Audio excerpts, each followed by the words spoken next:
Hello. Today is the third day, actually the fourth day of January, that is 2022, and my channel is Discerning What is True. And we're going to be reading the last part of Tavistock Institute by John Coleman. It's the appendix. I think it's important that you understand that something has come to my mind here. Those who rule this particular planet are not individuals. You see, they are individuals, but they work as a commune, that is, so to speak. Not a commune, but um, as what I would call simply is working together as a machine. And so it's as a form of that, what we see is reflected in communism. You see, uh, each person that's in the group, it has no more rights than the other person, so to speak, but it's working towards their goal of one world government, you see. And we'll get to that. But anyway, I want to read this part about the appendix from John Coleman. I think it's important that you see this and what he shares about the last part of the book. So this is the last few pages of his book. It's called Appendix, The Great Depression. Montague Norman, then governor of Bank of England and a close friend of the family of the Fabian socialists. Let me just show you something here. Also, this is the book on the Fabians. These are not good people, folks. And yet most of you quote from some of these people, especially from Bertrand Russell. You speak of also H.G. Wells. You speak, many of you quote George Bernard Shaw. You also don't realize that Sidney and Beatrice Webb are also involved in this also. And these are these eventually are what we call well-to-do people. And there are interviews actually with, in the 1950s or early 60s, was to do with what we call George Bernard Shaw. Their idea simply was this. They supposedly had compassion upon the poor, but they were basically what they wanted to do is that they wanted to take from the middle class, that is tax that group, steal from that group, and then what they would do is, that is through the government, and then give to the poor. You see, these people are such hypocrites. The reason why they're hypocrites simply is these are well paid off and these are rich people, okay? I'll just say that. And they are not willing to, quote unquote, when they do what they do, that is as a philanthropist, they get their money back, you see. They understand how to do that. And it's a club, and it's their own club. And they pay amount of money to be in that club, so to speak. And then what they do simply is they're philanthropists as they push this whole idea of helping the poor. But in reality, they're not actually helping them. They're actually beginning to push the government to help the poor, so that then it will tax the people who are middle class, who are still trying to make it in life, tax them. That's what they are. They're not willing to help people, you see, because they are the leeches. They're the leeches that actually steal from other people. This is why this whole world is completely running backwards, you see. It's all about the love of money, you see. So anyway, we'll go back to this particular, what he's sharing here. Beatrice Potter Webb paid a surprise visit to the United States as a prelude to ushering in the Great Depression. As can be seen, this was a contrived event, like the sinking of the Lusitania that brought the U.S. into World War I. It makes no sense, in my opinion, folks, that a ship is actually attacked by the Germans, which they knew they were going into they were going into the danger zone. And lo and behold, if you know this, Winston Churchill they sent out the ship, so to speak, to protect it. That is warships at Britain, and then they pulled them back and let it sit and get shot. That is, the submarine torpedoed the ship. And it had all kinds of munitions on it, which it did take within a few minutes to sink. So the events leading up to the Great World Depression of the 1930s. February 23rd, 1928, Montague Norman visits M. Moreau, president of the Bank of France. In June 14th of that year, Herbert Hoover is nominated for president by the Republican Party. August 18th, Montague Norman re-elected president of the Bank of England. November 6th, Herbert Hoover becomes the president of the United States. November 17th, Montague Norman re-elected governor of the Bank of England. January 1st, 1929, the New York Times states that a heavy flight of gold from the U.S. was expected in 1929. January 14th, Eugene R. Black was re-elected governor of the Federal Reserve Bank of Atlanta, Georgia. January 26th, press reports indicate that the forthcoming visit of Montague Norman has no connections with the movement of gold from New York to London. January 30th, Montague Norman arrives in New York City, claims he is merely paying a courtesy to visit G.L. Harrison. On the day afterwards, Montague Norman spends the day with the Federal Reserve Bank officials.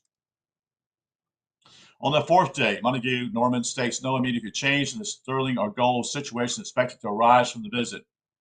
Congressman Loring M. Black Jr. introduces a resolution asking the Federal Reserve Board whether it had conferred with Montague Norman at or about the time it had issued its credit warning. February 10th, Representative Black introduces a resolution asking President Coolidge and Secretary Meldon to clarify Norman's visit not as an official of the Bank of England. You see, this is all, these things are happening, you see. And there's some people are starting to become very suspicious.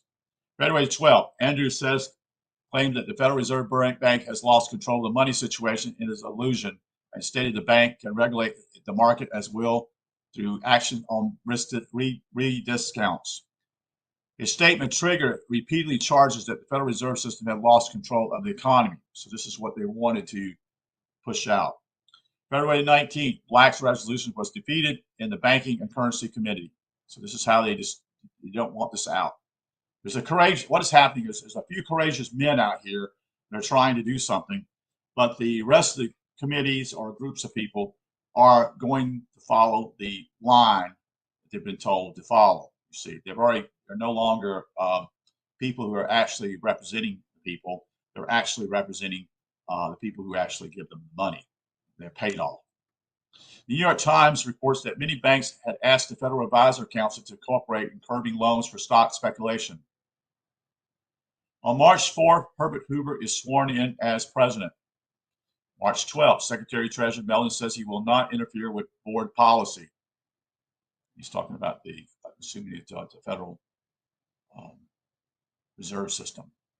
March 21st, Federal Reserve Bank of Chicago moves to reduce stock loans by 25 to 50% reduction in borrowing for speculation.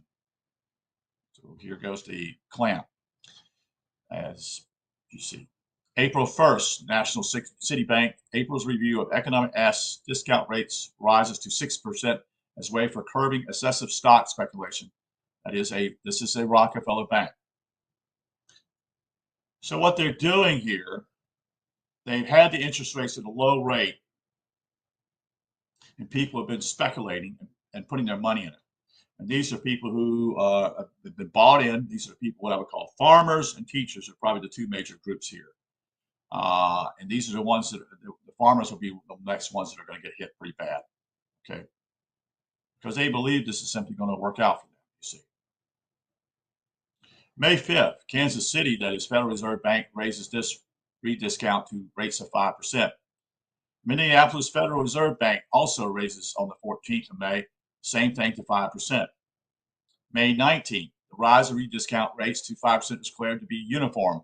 Then requests for 6% rate by New York and Chicago, denied. May 23rd, Advisor Council recommends 6% rediscount rate. August 9th, New York Federal Reserve Bank raises rate to 6%. It was called a measure that needed to be taken care of. So already they're beginning to raise the rates here, just like they're doing right now in our country. Same thing. September 3rd, National City Bank, that is a Rockefeller Standard Oil Bank, This monthly bulletin states the effect of the increase in the rediscount rate uncertain. October 29th, stock market crashes. Ends post-war prosperity. 16 million shares, including unrestricted short selling, changes hands.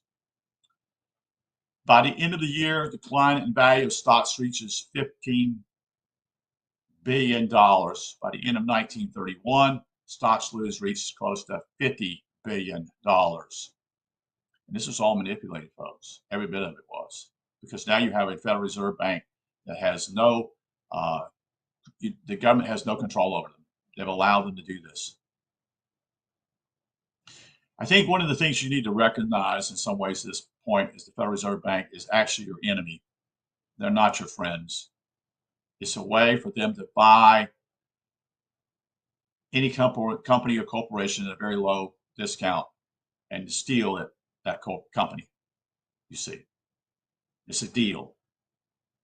And then it goes up, and then they sell it and they make more money out of it, such and such. But anyway, I've kind of got off tangent here. Then in November, New York Fed decides to reduce discount rates to 5%. November 11th, Montague Norman elected governor of the Bank of England for the 11th term. November 15th, rediscount rates reduced to 4.5%. Throughout the early part of 1929, there were constant reports of shipments of gold to the United States to and from London, thus creating the impression that the report of January 1st was accurate with the stock market crash. However, the flight of gold from USA commenced in earnest. So what's happening here is that they're taking the gold. You see. Kurt Lewin was born in 1890 to 1947. He passed away. Work had a profound impact on social psychology and spiritual learning, group dynamics, and action research. Lewin was born on September 9th, that is, in 1890, in the village of Mogilimo in Prussia, now part of Poland. He was one of 4 children in a middle-class Jewish family. His father owned a small general store and a farm. You'll remember that almost all of these people that are involved in this group that we call the Tavistock Institute, where the beginning is, and at Frankfurt, are Jews. Okay? They're beginning to make a move. They've already got the banks, okay? They've already got the religions. They've got that control for a long, long time. So what they're doing now is gradually going into what we call the higher sciences, so to speak. And they're going to use those to they're going to corrupt us. That's what they're doing. They're corrupting us by their psychology and their sociology. And they get people in and they are doing what they're supposed to be. They're working as a collective. That's what I meant to say. They're working as a collective union.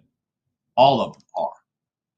But it's mainly the elite Jews who are doing this, you see. Continue on.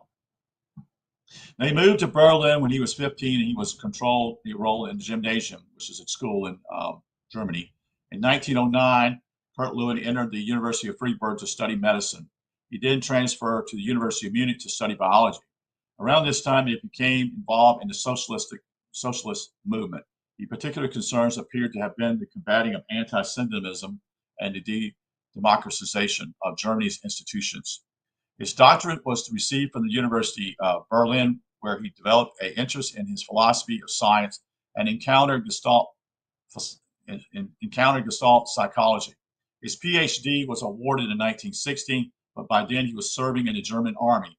He was also injured in combat. In 1921, Kurt Lewin joined the Psychological Institute of the University of Berlin, where he gave seminars on both philosophy and psychology.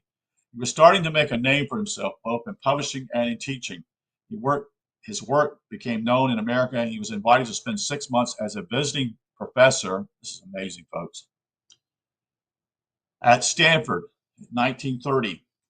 So these are the ideas that are starting to cross the sea here, ocean. With the political positions worsening considerably in Germany in 1933, he and his wife and daughter left the United States. Therefore, he became involved in Tavistock Institute and various applied research initiatives linked to the war effort, that is the Second World War. These included influencing the morale of the fighting troops in psychological warfare. He was also he was always a strong socialist, folks. He founded the Center for Group Dynamics at MIT. He was also engaged in programming, that is, programmed the Commission of Community Interrelations in New York. The T groups for which Lewin had become known emerged from this program, which was directly towards solving religious and racial prejudice. See, you got to remember that Bronstein was the one who invented racism. That word was never created. That word didn't even exist in the English language until he was involved. And Bronstein is actually Trotsky. Okay. Lewin got funding from the Office of Naval Intelligence and working closely in training officers. So now he's actually working in the government, troops, and working that way. The National Training Laboratories was another of his mind control mass brainwashing programs that played a profound role in the corporate world. Now we go to a guy named Niall, Niall Ferguson, is a history professor who taught at Cambridge, is now a tender Oxford Don. Those are the credentials of a court historian whose main purpose is to protect the patriotic political myths of his government. So in other words, he's going to not tell the truth. He's going to honor England in any way he can. He's going to cover up anything that's actually is true. Professor Ferguson, however, had written an iconoclastic attack on one of the most venerable patriotic myths of the British, namely that of the First World War. It was a great and necessary war in which the British performed the noble act of intervening to protect Belgian neutrality. That's bullshit, folks. It has nothing to do with Belgium. It has everything to do, again, to destroy Germany. And am I a fan of Germany? No. But I see what's going on here. It's painting something in a black and blaming someone else, and that your economic conditions are not good and you're threatened by another country. Well, maybe you need to get your act together and become more economically better, you see. But instead, it's also probably an excuse to just go in and destroy people's lives. Remember, this is what they're about.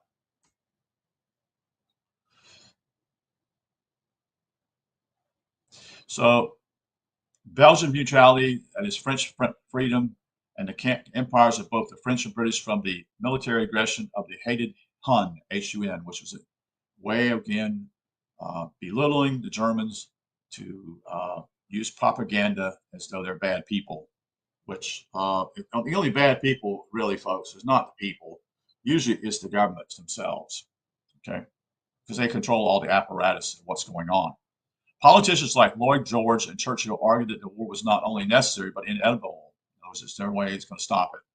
This, and they were ably assisted by the propaganda factory at Wellington House, the House of Lies, as Toynbee called it. Ferguson asked and answered 10 specific questions about the First World War, one of the most important being whether the war with its total of 10 million casualties was worth it. Sounds like the same thing that was asked by Leslie Stahl with the one time the Secretary of State, Madam Albright. Let me continue on here. So was it worth it? Not only does he answer in the negative, but concludes that the World War was not necessary or inevitable, but was instead a result of grossly erroneous decisions on British political systems or leaders based on an improper perception of the threat to the British Empire posed by Germany. Ferguson regards it as nothing less than the greatest error in modern history. He goes further and puts most of the blame on the British because it was the British government that ultimately decided to turn the Continental War into a world war. He argues that the British had no legal obligation to protect Belgium or France, and that the German naval buildup did not really menace the British. British political leaders, Ferguson maintains, should have realized that the Germans were mostly fearful of being surrounded the growing Russian industrial and military might, as well as the large French army. He argued further that the Kaiser would have honored his pledge to London, offered on the eve of the war, to guarantee French and Belgian territory integrity in exchange for Britain's neutrality. In other words, they were trying to stop a war, supposedly, okay? Ferguson concludes that the British decision to intervene was the result of secret planning by her generals and diplomats, which dated back to the 1905. that it was based on a misreading of German intentions, which were imagined to be Napoleon in scale. Political calculations also played their part in bringing on war. Ferguson notes that Foreign Minister Edward Grey, Grey, provided the leadership that put Britain on the bellicose path, although a majority of the other ministers were hesitant. In the end, they agreed to support Grey, partly for fear of being turned out of office and letting in the Tories. Such was the power of the lies and propaganda that flowed out of the Wellington House, the forerunner of Tavistock Institute of Human Relations. The First World War continues to disturb the British psyche today. Much of the Civil War still haunts America, that is.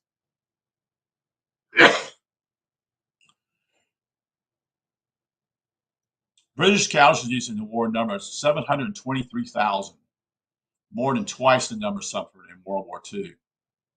The author writes, the First World War remains the worst thing the people of my country have ever had to endure. One of the most important causes of the war, which was prolonged by British and American participation, was the destruction of the Russian government. Yeah, we were a part of that also.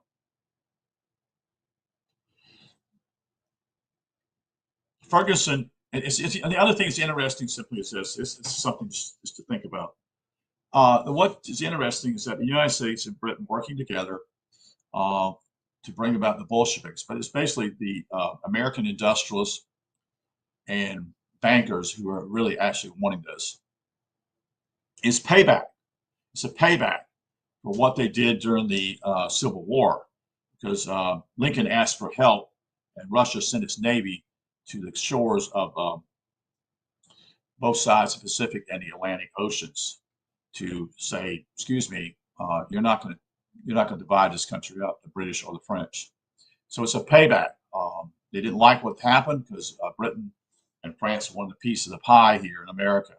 And if they'd have seceded without the Russians being here, maybe that this part that is in the South would be speaking French, and the northern part of the country would be speaking British, as they are, English. Ferguson contends that in the absence of British intervention, the most likely result would have been a quick German victory with some territorial concessions in the East, but no Bolshevik revolution. There would have been no Lenin and no Hitler either. It was ultimately because of the war that both men were able to rise to establish barbaric despotisms, which penetrated still more mass murder. Had the British stayed on the sidelines, Ferguson argues, their empire would still be strong and viable. He believes that the British could have easily coexist with Germany, with which it had good relations before the war, but the British victory came at a price, far in excess of their gains, and undid the first golden age of economic globalization. But ruthless anti-German propaganda turned those good relations into infamy and hatred. Same thing that happens right now with NATO. The whole thing with the United States and Russia. It doesn't do us any good to do these things, folks. This country, it doesn't. They just continue to do this. It's fucking stupid, to be honest with you. But these are people who are being taught to do these things. So can we coexist with Russia? Of course we can. But we're the ones that started this whole thing. You see, it's this whole thing about Ukraine, but it's also to do with also the other countries also in Eastern Europe, how the United States has used this chessboard, so to speak, to threaten Russia. You see, it's when a country that actually decides it's gotten to the top. Once it gets to the top, it suddenly realizes, forgets how it got there, and then decides to just self-destruct, so to speak. And that's what you're seeing around you, self-destruction, because we don't make anything anymore anyway. So see, how can we make armaments? You see that. In fact, one of the biggest industries in this country now is defense, all related to defense. Ferguson argues that their empire would still be strong and viable. He believes that the British could have easily coexisted. Okay, we got off, but this was engine. Okay, so I got off far. World War I also led to a great loss of individual liberty. Wartime Britain, because it came by stages, a kind of a police state, Ferguson writes. Of course, liberty is always a casualty of war, and the author compares the British situation with the draconian measures imposed in America by President Wilson. The suppression of free speech in America made a mockery of the Allied powers claiming to be fighting for freedom. Yeah, it comes back to that, folks. Same thing's going on today. You know, oh, we're fighting for freedom for Ukraine. Yeah, sure we are. It's another look over there, but in reality, what's over here is what's important. What the Professor Ferguson did know was that Wilson had imposed the worst kind of restrictions of free speech. He even tried to get Senator LaFollette arrested for opposing the war. Golly, man, you really are a sick piece of shit. It really was. Sorry, but that's just how I feel. Woodrow Wilson was the worst president ever in this country, folks. Ever. He was full of himself, you see, and they puffed him up. These people around him, especially Colonel McDowell House, I'm sure puffed him up. His alter ego, so to speak. While Ferguson addressed a mainly British audience, it was relevant to Americans who tragically followed the brainwashed propaganda days, nervously drunk the British into both British into both war wars at tremendous cost and freedom. The result was centralization of power and Leviathan government in Washington, D.C. There are many valuable lessons to be learned from this timely warning. The Tavistock Institute, that is successor to Wellington House, has shown just how easy it is to condition and mind control large segments of the population group. So the Great War, the power of propaganda, the fruits of the war that ordinary people in Britain, France, Germany, Belgium, and Russia did not want, killed in the prime of their lives. Okay, so it's almost 3 million people were killed, not only in Great Britain, but also part of its empire. France lost 1.357.8 million people. Germany lost 2.037.700 million people. And the Belgians lost over 58,402. That's killed. That's not Maine, folks. There are many deaths on the so-called Western Front and Eastern Front and do not even include the casualties sustained on other fronts by other nations. The cost in monetary terms was, this is astounding, folks. This is a lot of money. $180 billion in direct accounting and indirectly another $151.612 billion. The two World War battles mentioned in this book, that is Appendix, began on July 31st of 1917. The battle raged for 3 months. Casualties amounted to 400,000 men dead.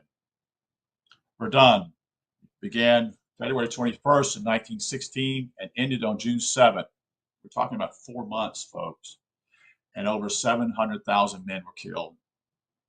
Later propaganda efforts that its Tavistock Institute has so perfected in techniques that recent experts' opinions had that 70% of all capital, human resources that the U.S. government advertising propaganda programs devoted for strategic objectives going to psychological operations and propaganda, which these psychological operations are comprised, have become the single most influential part of what is means to be American and British.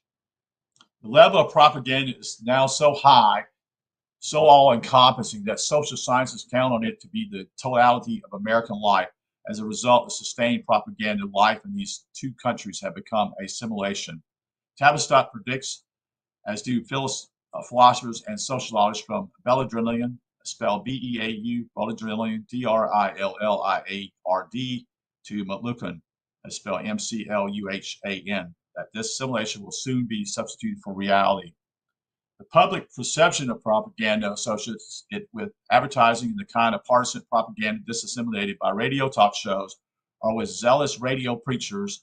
Indeed, these are all forms of propaganda, but for the most part, they are recognized as such. The advertiser tries to instill his particular product or service on the minds of the audience. Political commentary does the very same thing, and likewise, religious programming is intended as much to motivate followers to take a particular course of action, such as supporting the war or such country they describe as biblical. We need to support at the exclusive of others to change the spiritual orientation of non-committed listeners. Thus, they hope that the audience will be persuaded to embrace the ideas of speakers or to follow their lead to support such and such objective. Any preaching about the Middle East over American radio in particular soon reveals this objective. Other types of communication in all forms of the media are far more intrusive, such as deliberately slanted and or false, incomplete news reporting, presented as truth or objective fact. reality is that it is naked propaganda disguised as news, as which Tavistock graduate excel. Forceful propaganda, first introduced by Bernays at Wellington House to forcefully persuade the unwilling population, is by scientific repetition. It's just continue. It's just repeating the lie. It's just continue repeating the lie. World War I was a field day for Wellington House, with thousands of reputations of the Butcher of Berlin, etc. In the latest Gulf War, the people of the United States were not inclined to worry very much about an invasion by Saddam Hussein. Of course not. But Powell, Rice, and Cheney and successive authorities dinned it into the heads of the American people that Saddam Hussein might soon cause a mushroom cloud to appear over the United States, even though there was no truth in their claims.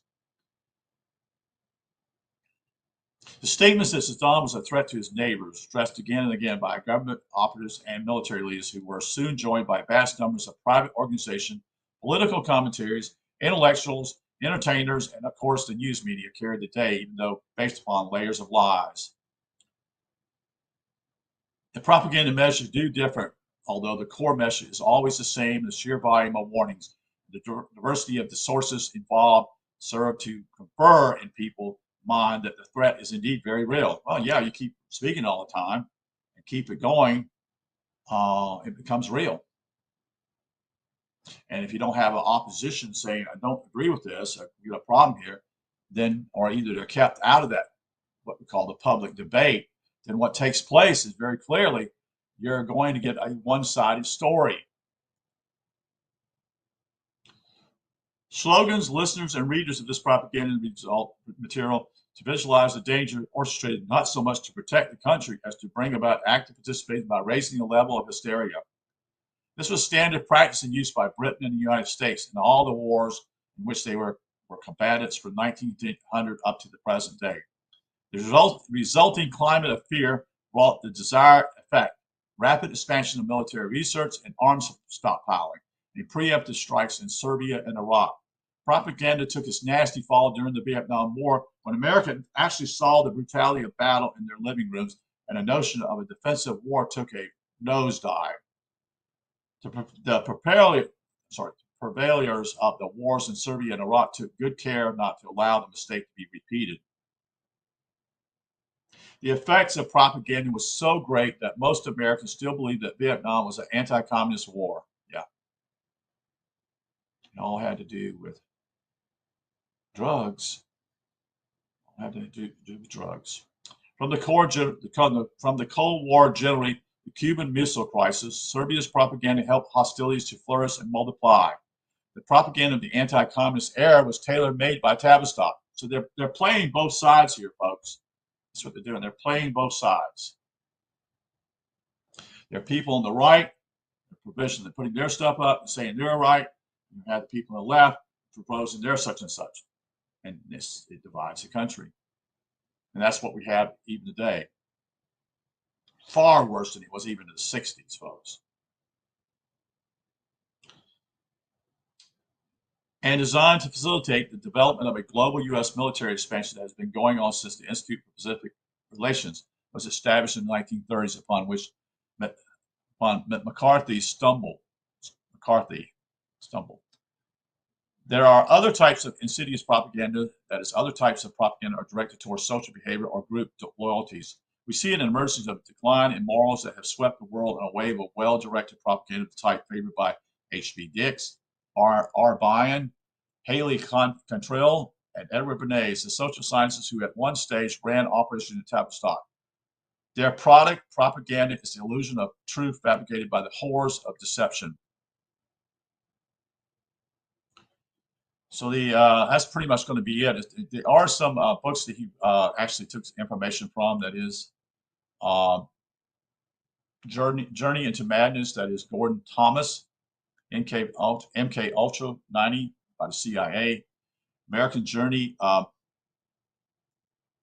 Psychiatry. That is January 1956. Dr. Ewan Cameron. Documents relating to activities of the Society for the Investment of Human Psychology. This is a front for the CIA experiments into mind control. Ethics of Terror by Professor Abraham Kaplan, Kaplan. The Psychiatric and Terra, Professor John Gunn, Gun. Techniques of Persuasion by I.R.C. Brown.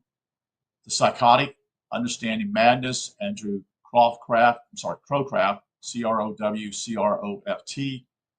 When you understand madness, it can be recreated in any subject. That's from Andrew Crowcroft. The Battle for the Mind, from Invicta, INVICTA Press. The Mind Possessed, also from INVICTA Press. Collected works of Dr. Jose Delgado. The Experiments of Remote Mind Control, ESB, Dr. Robert Heath, Heath. Dr. Heath conducted successful experiments with ESB, which proved that he could create memory lapses, cause sudden impulses like random shooting. This was happened in the 90s. Evoke fear, pleasure, and hatred at his command. ESB experiments, Gottlieb, that is spelled Gottlib, Dr. Gottlieb and his experiments were leading to making a psycho-civilized person, and then an entire psycho-civilized society in which every human thought, emotion, situation, desire is completely controlled by electrical stimulation of the brain. Dr. Gottlieb stated that he could stop a charging bull in his tracks, program humans to kill on command. Ostensibly, documentation of experiments conducted by CIA using ESB, research under the control of Dr. Stephen Aldrich, Aldrich. The collected research papers of Dr. Alan Cameron, Cameron. These were found with a huge collection of documents of mind control experiments packed away in 130 boxes conducted by Dr. Gottlieb, and which he had not destroyed as ordered by the CIA. That would be an interesting piece of information there to read. It would take years to look into that. The New York Times, December 1974, expose of CIA mind control experiments. Apart from the above, there is no Dr. Coleman's own works. Sorry.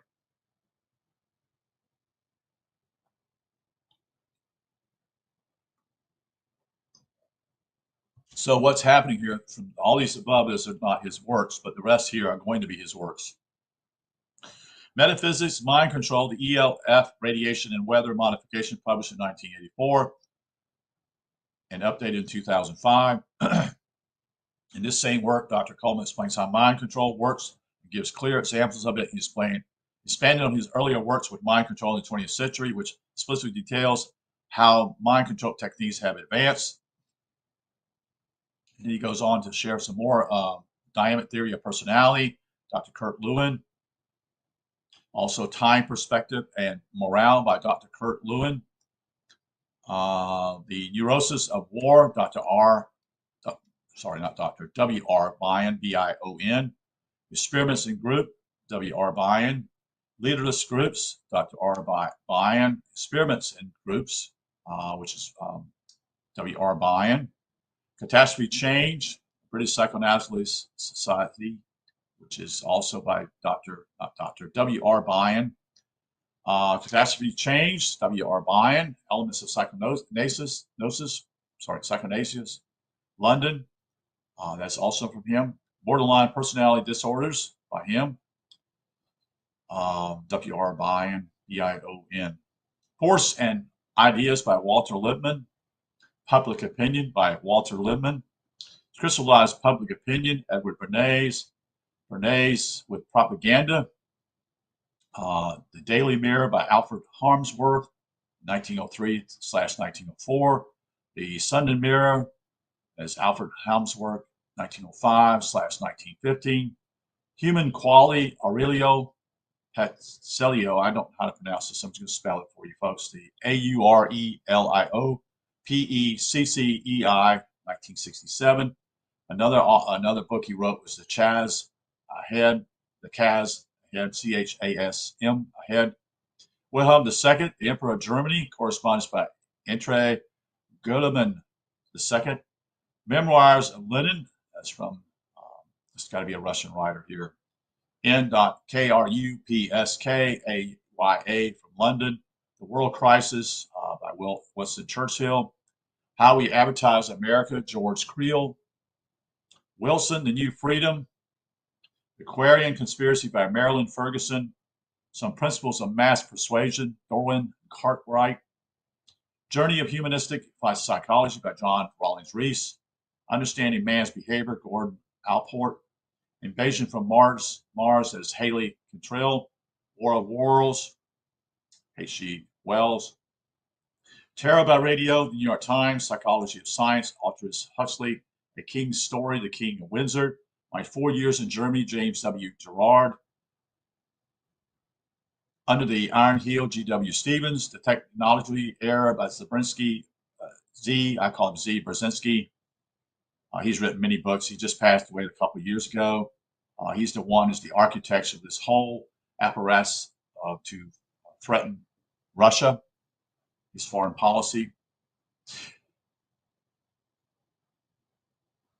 Institute for Development and Management Publications, Ronald Lippert, Lippert, When Action Research Becomes Cold War Methodology, The Science of Coercion, Rentz Likert, Likert, Management Systems and Style, Mental Tensions, H.V. Dix, The State of Psychiatry and British Psychiatry, H.V. Dix, The Jungle by Upton Sinclair, Appeal to Reason, The Money Changers, Propaganda Techniques in the World War, Harry Laswell, Imperial Trilite, Rita Harding, Innocent and Experiments, Gregory Basin, For God's Sake, Basin and Margaret Mead, They Threw God Out of the Garden, R.D. Lang, Laing, Steps to Ecology of Mind, The Facts of Life, On Our Way, that is Franklin D. Roosevelt, How Democracy Perished by Jean Francois Ribel, Disraeli, Stanley Wittrock, that's spelled Weintraub, Brute Force, Allied Strategy, Tactics, World War II by John Ellis, Concentration Camps in South Africa, Napier, Napier, Davitt, Davitt, The Times History of the Wars in South Africa, that is Sampson Low, 7 volumes. The Organization Man, Jorgen, Jorgen, Schleichman, Schleiman, Stalin and German Communists, Jordan Schleichman, William Munzenberg, A Political Biography by Babetta, Babbetta, Gross, Propaganda Techniques in the World War, Howard Lowell, The Propaganda Menace by Frederick E. Lumley, Lumley, History of the Russian Communist Party, Leonard Schapiro, Bolshevik Rise to Power and the November Revolution, A.P. Kerensky, 1935, 10 Days That Shook the World, John Reed, 1919. So those are all the books that he basically read, biography of his works here in the Tavistock Institute of Human Relations. So I hope that you will glean on this, maybe look at some of these books that actually are part of his biography here. Very good. That's a lot of stuff he's read enormously to put this book together. So appreciate you being here with us today. Wish you a good day, and you take care.